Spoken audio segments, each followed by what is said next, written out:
Di sini saya akan menjelaskan tentang pengertian validitas. Secara etimologi, validitas berasal dari kata dalam bahasa Inggris, yaitu valid.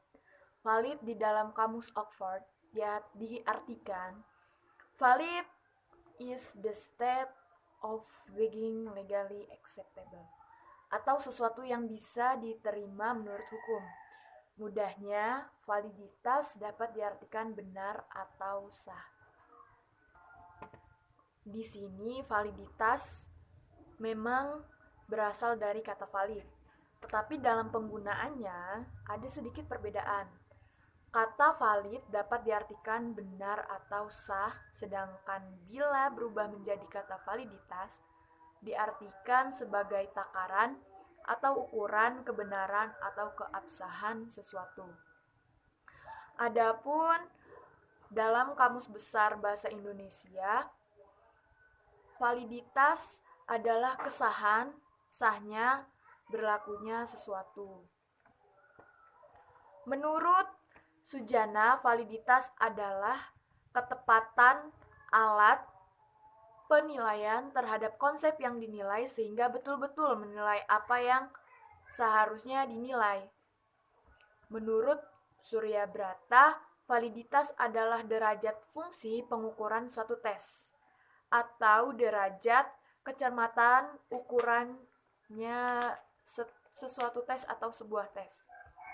Validitas suatu tes mempermasalahkan apakah tes tersebut benar-benar mengukur apa yang hendak diukur. Sedangkan menurut Azwar, validitas atau validity berarti sejauh mana ketepatan dan kecermatan suatu instrumen pengukuran sebuah tes dalam melakukan fungsi ukurannya. Dalam evaluasi pendidikan berhubungan erat dengan pelaksanaan tes hasil belajar. Validitas ini tentunya, bila dikaitkan dengan fungsi tes sebagai alat pengukur, maka sebuah tes dikatakan valid apabila tes tersebut dengan secara tepat, secara benar, secara sahih, atau secara absah dapat mengukur apa yang seharusnya diukur. Dengan kata lain, sebuah tes dikatakan telah memiliki validitas apabila tes tersebut secara tepat, secara benar, absah atau sahih telah dapat mengukur apa yang seharusnya diungkapkan atau diukur lewat tes tersebut.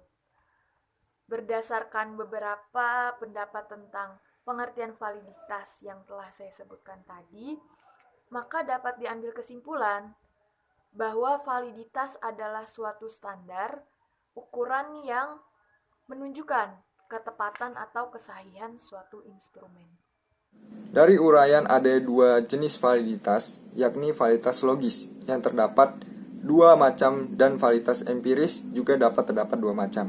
Maka keseluruhan validitas semuanya adalah 4. Yang pertama adalah validitas isi. Sebuah tes dapat dikatakan memiliki validitas isi apabila mengukur tujuan khusus tertentu yang sejajar dengan materi atau isi pelajaran yang diberikan.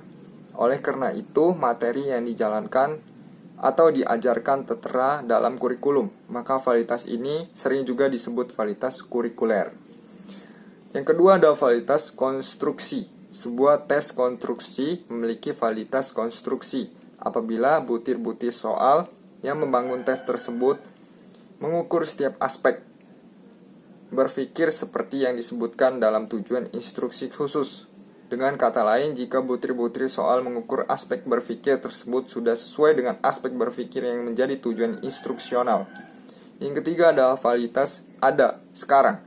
Validitas ini lebih umum dikenal dengan validitas empiris. Sebuah tes dikatakan memiliki validitas empiris jika hasilnya sesuai dengan pengalaman. Jika ada istilah sesuai, tentu ada hal yang dipasangkan. Dalam hal ini, hasil tes dipasangkan dengan hasil pengalaman. Pengalaman selalu mengenai hal yang telah lampau, sehingga data pengalaman tersebut sudah ada dan sekarang konkuren. Dan yang terakhir adalah validitas prediksi. Memprediksi artinya meramal, dan meramal selalu mengenai hal yang akan datang.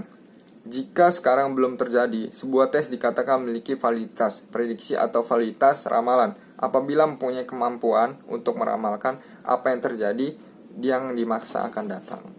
Selanjutnya ada macam-macam validitas. Validitas sebuah tes dapat diketahui dari hasil pemikiran dan dari hasil pengalaman.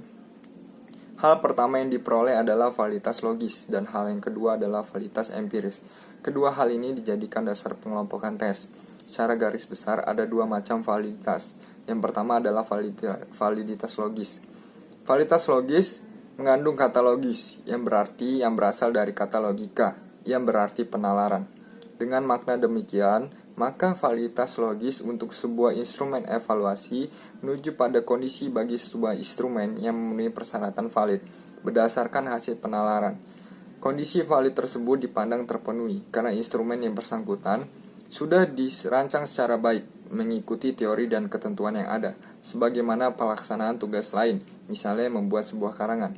Jika penulis sudah mengikuti aturan merancang, tentu secara logis karangannya sudah baik. Berdasarkan penjelasan tersebut, maka instrumen yang sudah disusun berdasarkan teori penyusunan instrumen secara logis sudah valid. Dari penjelasan tersebut kita dapat memahami bahwa validitas logis dapat dicapai apabila instrumen mengikuti ketentuan yang ada. Dengan demikian dapat disimpulkan bahwa validitas logis tidak perlu diuji kondisinya, tetapi langsung diperoleh sesudah instrumen tersebut setelah disusun. Yang kedua ada validitas empiris. Istilah validitas empiris memuat kata empiris, yang artinya pengalaman. Sebuah instrumen dapat dikatakan memiliki validitas empiris apabila sudah diuji dari pengalaman.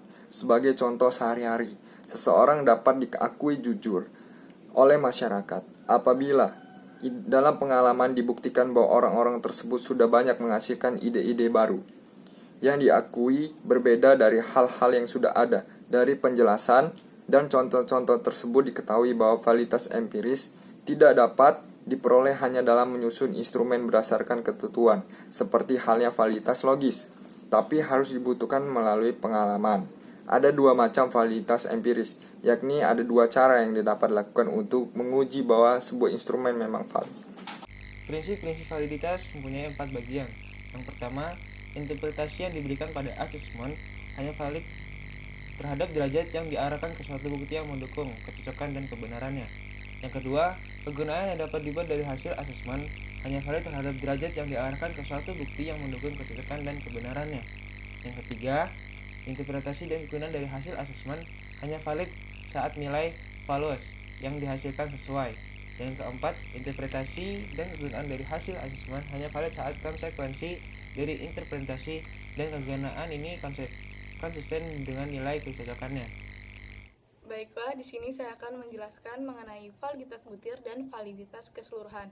Validitas butir atau validitas item yaitu yang menjelaskan kevalidan masing-masing dari butir-butir soal tersebut. Sedangkan validitas keseluruhan yaitu menjelaskan kevalidan secara menyeluruh. Nah, teknik pengujian validitas tes hasil belajar itu ada dengan dua cara. Yang pertama dengan secara rasional atau menggunakan akal atau penalaran.